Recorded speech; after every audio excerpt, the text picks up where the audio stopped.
my new background up just in time for May the 4th, sort of. They won't all be visible in the shot, so let's just do a little turn. This is Aunt Lucia's Empire Strikes Back print. This is his New Hope print, which is my favorite, which is why it's in the center. And this is his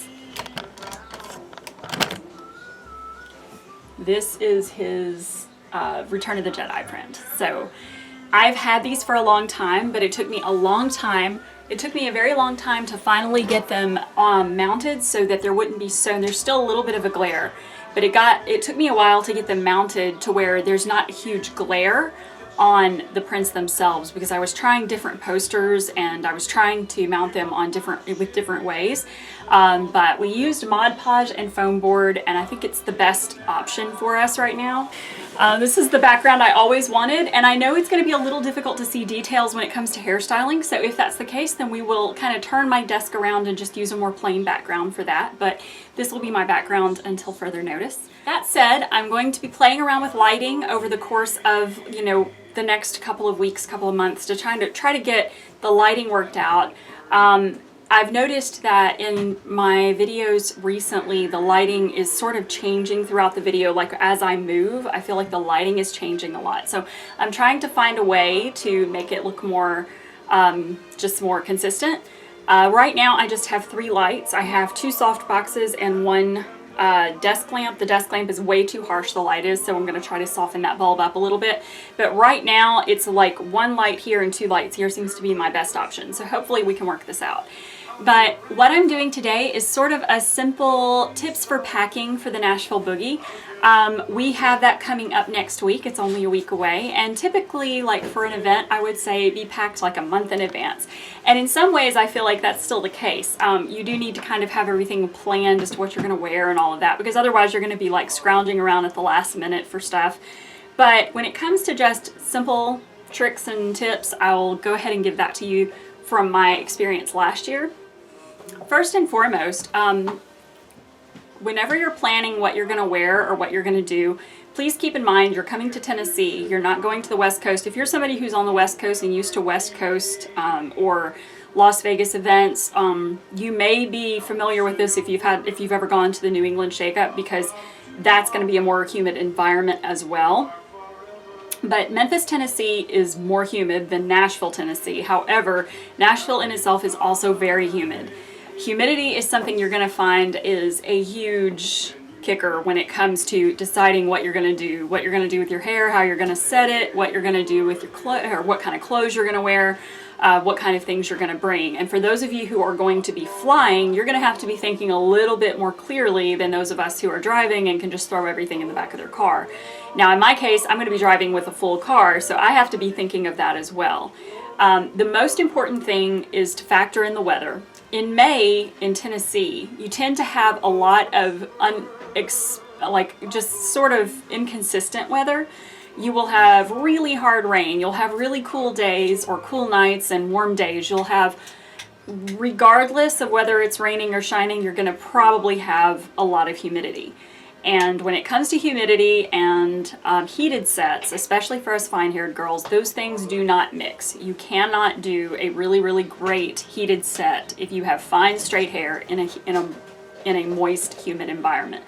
So keep in mind that, and work a lot on your cold sets. I know that if I use a good setting lotion and I do a foam roller set or a pin curl set, it will last me all day. If I put it back up at night, I can use it the same set the next day. And you may not even need to add any moisture to keep those curls holding, because the humidity, especially as you sleep, is going to sort of help set it again without you having to redampen your hair. It's weird, but that's how it works. So keep that in mind when you're planning what hairstyles you're going to do. Also keep in mind your, when you're thinking of clothing, keep in mind that a lot of the events this time, I believe, are taking place outside of the venue, so you'll have to actually walk outside to get to the venue. You want to bring an umbrella, just in case it's raining, because there's a very good chance it could be. You also are going to, even if the weather forecast says it's not going to be raining, it might. And then you'll also want to make sure you're bringing a sweater, not only for the fact that it's very humid, especially at night. So if, like, for instance, you're walking to the Nashville Palace from the Opryland Hotel, you're going to notice that it's quite cool. So you're going to want to bring a sweater for that, but also just even for those simple walks between the hotel itself and the event venue. Also, when you check in, keep in mind that the Opryland Hotel is huge. It's one of the largest non-gaming hotels in the world, might be the largest. And because of that, there is a lot of walking involved. Because of the walking factor, you're going to want to make sure when you check in, if it's at all possible for you to get a room close to the actual site of the events, do that, because you're going to be walking a lot. And I know that a lot of people are sometimes hesitant when they get a room, especially when it's for an event. They feel like they shouldn't request rooms. They should just take what they're given. I'm not sure why that is. Always ask. Always ask if there's a room close to the events available. And, you know, asking for a view is great too, but you're probably not going to be in the room that much. So it's more important that you have an ease of getting to the event itself, or getting to the site for the events themselves. I believe the events are mostly taking place in the Delta wing. I'm not sure where the block of rooms are that everyone was able to get this time. So if the block of rooms is not completely taken up within that wing, then always ask if you can get a room as close as possible to the venue. You can even request that when you make your reservation. But if you haven't requested it yet, it's not too late to call and ask if you can have that put down, jotted down on your suggestions or on your requests for your room. You probably won't need to drive much. Parking, I believe, is charged daily, so factor that into your expenses. Also make sure you ask about any unexpected fees, hotel fees, anything like that. That should all have been noted to you on your confirmation email from the hotel, but always make sure you factor that stuff in. Parking is sometimes factored into that as well. Make sure you're asking. Make sure you factor in tip money. That should kind of be a no-brainer to those of you who are used to going to events. But if you haven't been to an event in a while, or if you haven't gone to a hotel in a while, especially a big, huge hotel like this one where the bellboys have to go back and forth between these rooms and it's a really long walk, keep that in mind, because they're going to probably be helping you out quite a bit with your luggage and things like that. Factoring in what you plan to wear is going to be entirely up to you. I always tell people in my event videos that you don't have to go by any specific dress code or anything like that. I feel like that's a really important thing. Even at Viva, where most people dress sort of in a vintage style, you'll notice that there's a lot of people who don't. And here it's going to be even more obvious that there's a lot of people who don't, because the Opryland Hotel is a huge hotel with a lot of different events going on. This will not be the only event that's going on. I think the last time we stayed there, there was lots of business meetings, big like conferences for businesses, and then there was also like I think a cheerleading competition that weekend. So there's going to be a lot of people that are hanging out at the hotel that are not part of this event. You will not stick out like a sore thumb if you're not dressed in vintage style or anything like that. This is something that's fun for a lot of us because fashion is a big, big part of our lives a lot of times when we're into the vintage scene. So it's something that we all like to really enjoy doing, and the shopping, of course, will be a big plus for us. Make sure you bring some shopping money. But for those of you who don't like to dress any way except just the most comfortable way and the way that you always do, don't feel like you have to go step outside the box and dress in a way that you're not comfortable with. So always make sure that you are comfortable regardless of what you choose to wear. Make sure you check the schedule. The schedule is already up on the site, but that schedule is going to have all of the events listed in order from the time that they take place. Those are going to be the events that happen at the Nashville Palace as well as the events that happen at the hotel. Make sure you plan what you want to see. There are a few bands that we really want to see that are playing super close together, so it's going to require some booking it to get from one to the other. Or make a plan as to which one you want to see so that you're not missing anything and it's coming as a surprise to you. So always look at the schedule and make sure you have planned what you want to see for sure. It would be awful for you to pay the money, pay the ticket, and then miss the main band that you wanted to see or the main event that you wanted to see. Also keep in mind that the events at the Grand Ole Opry House on Sunday evening are an extra charge. They are not included in your weekender package, so make sure you're checking into getting tickets for that as well.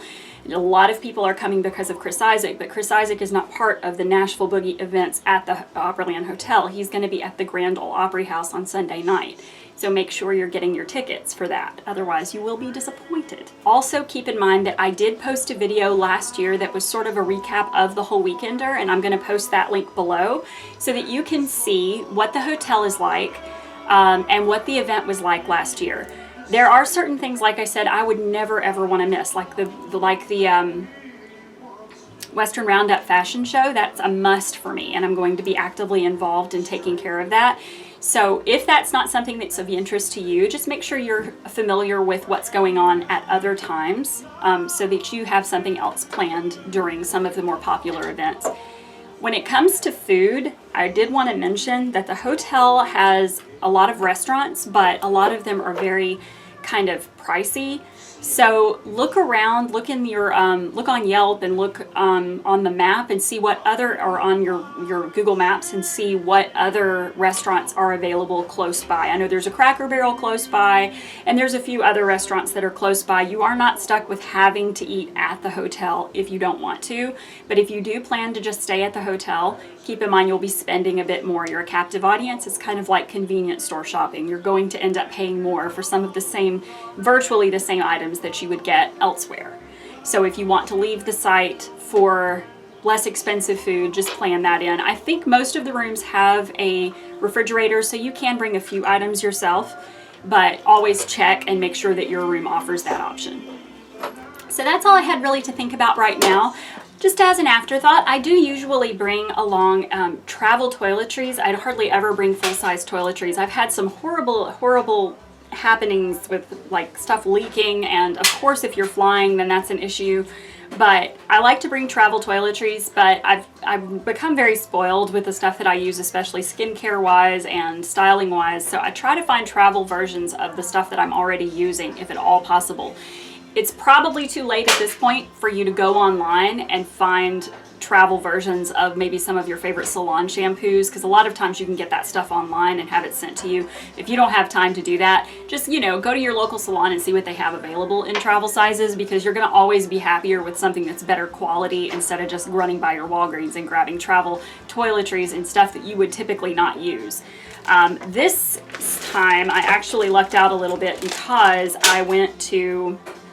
I really helped out with Lancome gift this time at Dillard's, and so she gave me like travel size everything to help, because I helped out with gifts. So the Lancome gift this past time had a lot of really great stuff in it for travel, like your face creams and cleansers and toners. And the eyeshadow palette is what I was going to show you, the one that came with Lancome gift. I think Lancome is still in gift if you're local to a Dillard's. So, and I think Macy's actually has gift right now too, but the Lancome gift this time had a really great eyeshadow palette, and I tried this out at work, and it's so good that I will likely not bring anything else. Had a lot of really great colors in it, I felt like. They're all neutrals, so I probably will just bring this. I don't really like to do anything super fancy. I'll be doing makeup for the fashion show, so I've got to bring that kind of stuff anyway, but for myself, I probably will just bring this palette. It's a really good palette. If you're close to a Dillard's, they're still in gift, I think, so go get one.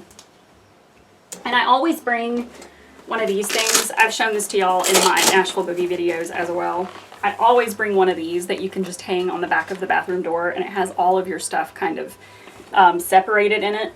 I can see this is from my last trip, so I haven't cleaned it out since my last trip. I actually haven't done that yet, and there's some stuff that's spilled.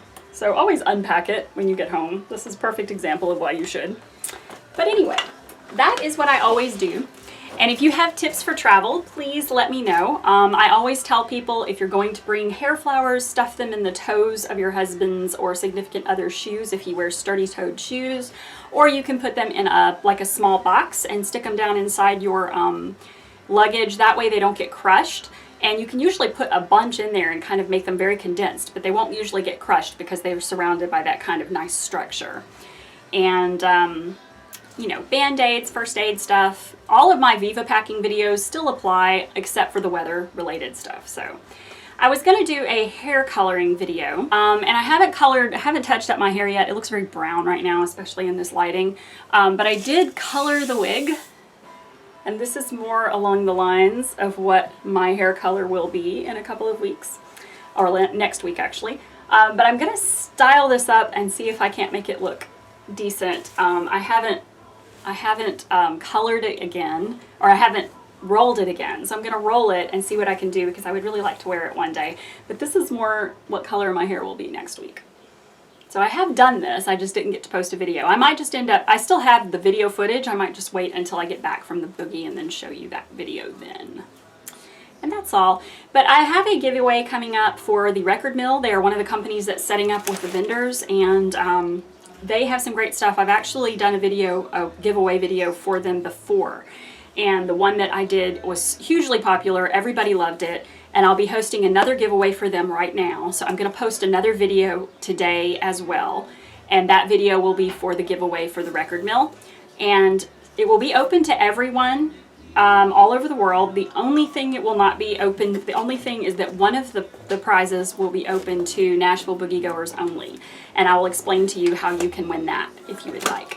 But make sure you check out that video coming up, and we will talk to you soon. Hopefully we'll see you at the boogie.